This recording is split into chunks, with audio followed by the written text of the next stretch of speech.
네,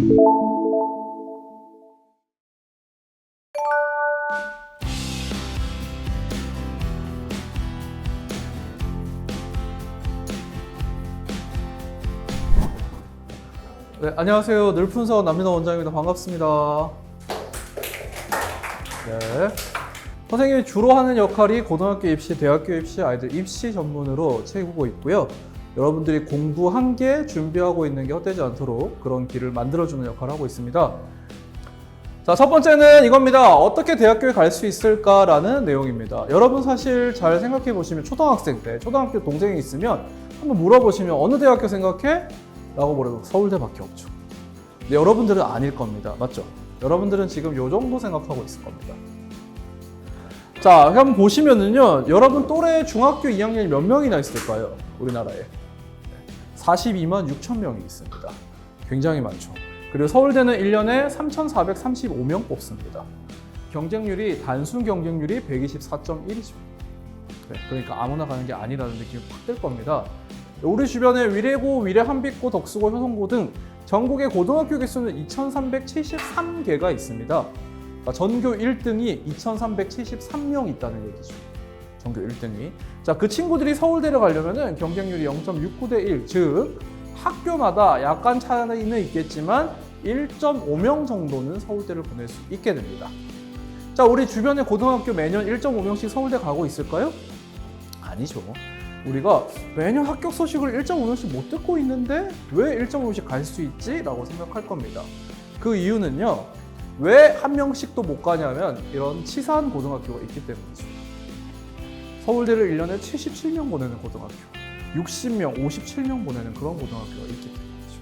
만약에 한빛고가요, 과학고등학교였으면 1년에 23명씩 보냈을 겁니다. 진짜 많이 보내죠, 비중이. 전국 단위 자사고였다면 1년에 27명씩 보냈을 겁니다.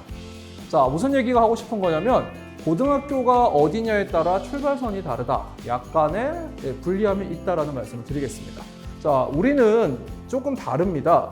여러분들의 엄마나 아빠 세대하고는 다르게 학업 능력이 좋은 친구가 무조건 합격하는 세대는 아닙니다. 예를 들어서 지금 과학자가 꿈인데 사회가 100점이다. 이런 친구는 의미 없게끔 성적을 처리하고 있죠. 즉, 진로 활동과 학업 외 소양까지 이 학생의 그릇까지 보는 그런 세대에서 살고 있습니다.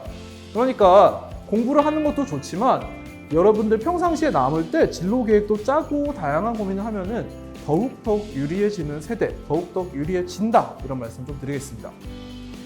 오늘 선생님이 하고 싶은 얘기 중에 제일 메인은 이거예요. 진로 계획을 좀 짜라. 여러분 혹시 꿈, 직업 정했습니까? 진로 계획이 있습니까? 아마 없을 겁니다. 잘 없을 겁니다. 있는 친구도 있겠지만 이게 자다가 꿈에 어느 날 갑자기 조상이나 신이 나타나서 너는 이제 변호사가 되라. 이런 말은 절대로 안 하죠. 여러분들이 변호사에 대해 찾아보고 마음에 들면은 가는 거고 아니면은 접는 겁니다. 직업 통계에서 나온 내용인데요. 만족도가 높은 순서대로 제가 순위를 정렬해 봤습니다. 물론 늦게 딱 보시니까 연구원이 많고 의사는 더 많죠. 자, 그 다음은요. 그 한 직장에서 오래 근무할 수 있는, 평생 근무하는 걸로 추천받는 직업. 이거 마음에 들죠? 한번 볼까요? 이 직업들이 평생 근무를 추천받는 직업들이라고 합니다. 조금 관심이 가시나요? 아닌가요? 아무래도 의사나 연구원이 여전히 많고 조금 전문적인 느낌도 꽤 많죠. 이런 직업들이 평생 근무를 한다고 합니다.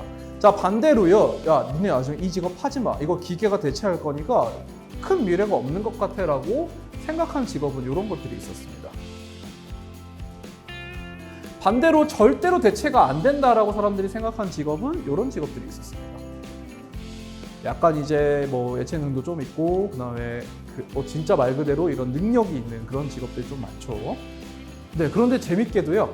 불과 2년 전에 절대로 대체가 안 된다라고 했던 이 직업이 아시겠지만 저희가 굉장히 유명한 이 예술 작품을 이렇게 바꿔주는 AI 시대가 됐죠. 절대 대체가 안 될 거라고 어른들이 믿고 있던 직업조차도 대체가 되는 이런 시대가 됐죠.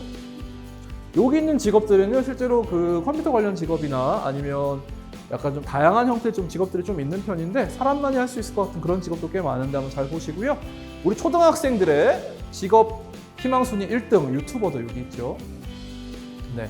별 지금까지 고민이 없으셨다면 한번 여기 있는 걸로 다양한 고민을 해보시는 걸 추천드리겠습니다. 근데 선생님이 사실 직업 고민을 지금 보여드린 거는 팁 같은 거지 굉장히 중요한 건 아니고요. 실제로는 여러분들한테 엄마, 아빠, 선생님들이 추천하는 직업 말고 다양한, 우리가 모르는 다양한 직업들이 있으니까 좀 찾아보라는 말씀을 드리고 싶어서 오늘 이런 시간도 마련했습니다. 다양하게 고민해보시고 어른들이 생각하거나 주변의 어른들이 알고 있는 직업 말고 나는 어떤 사람이 될 것인가, 이게 여러분들의 이번 여름방학 주제였으면 좋겠습니다. 네, 아무튼 이런 식으로 진로계획 같은 걸 학업 능력과 진로계획을 같이 준비해서 좋은 고등학교, 좋은 대학을 가라라고 말씀을 드렸는데, 근데 이걸 어떻게 보여주냐? 실제로 일하는 걸 보여줄 수는 없죠. 그것이 바로 여러분들의 학교 생활 기록부입니다. 자, 두 번째 주제는 고등학교에 어떻게 가는지입니다. 이건 모든 학생에게 해당되는 거니까 잘 들어주세요. 우선 우리나라 고등학교는 여러분 중학교 3학년이 됐을 때 내년에 6월 달부터 과학 영재학교 입시부터 시작이 됩니다. 그래서 과학 영재학교로 치르고 나면 9월부터 과학고, 예술고, 체육고가 있는 여기 전기고 입시가 시작이 되고요. 12월부터는 국제고, 외고, 자사고, 일반고가 있는 후기고가 진행이 됩니다. 자연계열과 인문계열로 보통 구분을 좀 짓는데 아무래도 자연계열이다 보니까 수학하고 과학을 중심으로 이렇게 학교에서 보고 있습니다. 여러분들의 내신 성적을 영재학교는 전 과목을 다 보고 과학고는 수학, 과학만 봅니다. 자사고는 국영수가사를 다 보고 외고는 영어, 국어, 사회를 보게 됩니다. 참고하시고요. 자, 이렇게 내신을 보고 원서나 자기소개서, 생활기록부를 내고 나서 면접을 보는 것이 바로 고등학교 입학 전형입니다. 정리하자면 내신 관리가 된 친구가 자기소개서를 쓰고요. 자기소개서 쓰고 나서 면접을 보고 통과하는 게 고등학교 입시라는 거죠. 자, 마지막으로는 중학교 3년 어떻게 보낼 건지에 대한 얘기를 드리겠습니다. 아까 전에 제가 이 중요한 3단계 중에 학생부가 중요하다 얘기 드렸죠. 여러분 고입에 관심이 1도 없으셔도 잘 들으세요. 여러분 대학교 입시를 위한 내용이기도 합니다. 여러분 출결 상황은요 간단합니다. 미인정 결석이 없으시면 됩니다. 여러분 미인정 지각이라는 게 별거 아니에요. 여러분들이 지각, 늦잠 자서 지각하면 미인정 지각입니다. 네, 그래서 그런 지각들이 쌓이면 그 학년에 쌓이면 3개로 쌓이면 바뀌니까 조심하시고요. 자, 세 번째 수상 경력은요 아예 반영이 되지 않습니다. 반영이 되지 않기에 더욱더 많이 나가봐라고 좀 추천드리고 싶습니다.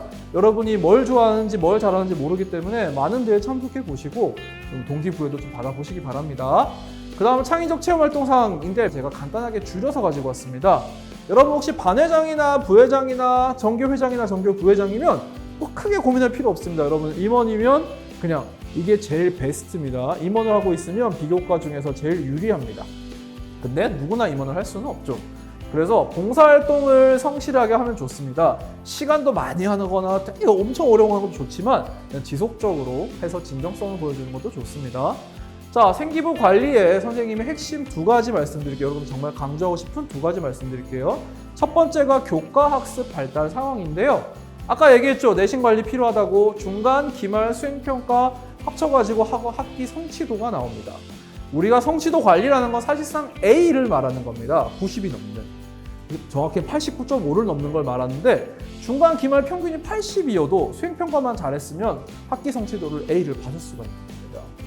이렇게 얘기하면 그럼 뭐 그냥 점수 A만 관리하면 되겠네 생각하겠지만 교과 학습 발달 상황의 아래쪽에 보시면 세부 능력 및 특기 상황이라는 게 있습니다. 이게 대입에서 제일 많이 보는 고등학교 생활기록부의 주요 내용이고요. 중학교 고입에서도 많이 보는 중학교 생활기록부의 주요 내용입니다. 그러면 뭐가 중요하죠? 2학년이 중요하다는 겁니다. 여러분 중학교 2학년 때 제발 공부 더 열심히 하시고 좀 성실하게 수행평가를 하시기를 부탁드리겠습니다. 두 번째는 독서 활동 상황 강조드립니다. 여러분 1학년 때 독서 기록 꽉 차 있으십니까? 한 5권 있을까요? 10권 있을까요? 한 권은 냈을까요? 안 냈죠. 여러분 2학년 1학기 때는 내셨습니까? 반드시 선생님이 내라는 양식대로 제출해야만 기록이 되니까 놓치지 마시고 기록해 주시고요. 이 시기를 놓치면, 이 학기와 이 학년을 놓치시면요. 여러분 엄마 아빠가 학교 교장 선생님이어도 바꿀 수가 없습니다. 놓치지 않도록 관리 좀 잘 해주시고요. 수학과학 책도 좋고요. 자기 진로와 관련되거나 교양을 쌓을 수 있는 책들을 추천드리는데 그 중에서 선생님이 이런 책들을 조금 가지고 와봤습니다. 사실 대학생들도 읽을 정도로 그렇게 쉬운 책들은 아니지만 좋은 학교를 생각하는 아이들이나 아니면 교양을 쌓는 어른들도 많이들 읽는 좋은 책들이니까요. 여기 있는 책들 참고하시고요. 끝으로 행동특성 및 종합의견은요. 여러분들한테 들어가는 그 담임 선생님의 추천서 같은 내용인데 그냥 학교 생활 성실하게 하고 숙제 열심히 하고 그냥 뭐 공부 열심히 하는 그런 거 말하는 겁니다. 여러분들 지금 여러분 때부터 바뀌는 거 알고 계세요? 여러분부터 2022 개정교육과정이 시작이 됩니다. 그 성취평가제라고 해서 고등학교 1학년 때도 대학교처럼 수강 신청을 한다거나 뭐 이런 것들이 절대평가가 들어가게 되는 세대이기도 하고요. 바뀐 수능을 처음 치르는 세대이기도 합니다. 자, 수학 교육과정이 이렇게 바뀝니다. 순서만 뒤집어지고 사라졌던 행렬이 하나 들어오는 거 말고는 큰 변화는 없으니까 지금 배우고 있는 교육과정에 의심을 품지 마시고 착착착 따라간 다음에 늘푸른 수학원의 입시 설명해 주는 걸 듣고 대입을 준비하시면 됩니다. 다음은 과학입니다. 과탐 2개를 다 강제하죠. 경희대, 고대, 서울대, 연대 다 강조하고 있죠. 거기다가 그 수학 비율에 맞먹거나 아니면 수학 다음으로 높은 비율을 차지하고 있는 게 과학입니다. 그래서 좀 미리미리 과학 공부를 해두시고요. 자연계열 희망하면 중학교 때 배우는 주요 과정들이 통합과학하고 거의 다 연계가 됩니다. 그래서 중학교 내신을 철저하게 친 친구는 고등학교 1학년도 잘할 거고요.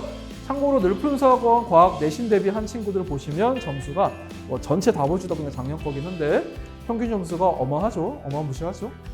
저희 위례고 한빛고 아이들 최초 합격생 배출부터 해서 위례에서도 계속 서울대 합격생 보내고 있고요. 이거는 저희 늘푸른 수학원에 있는 입시연구소 소장님들이 여러분 자기소개부터 면접 대비까지 잘해주고 있으니까 대학교 입시까지도 맡겨주시기를 부탁드리겠습니다. 긴 시간 동안 평소 수업에서 보기 힘든 높은 집중력으로 앞에 봐주셔서 감사합니다. 고생하셨습니다.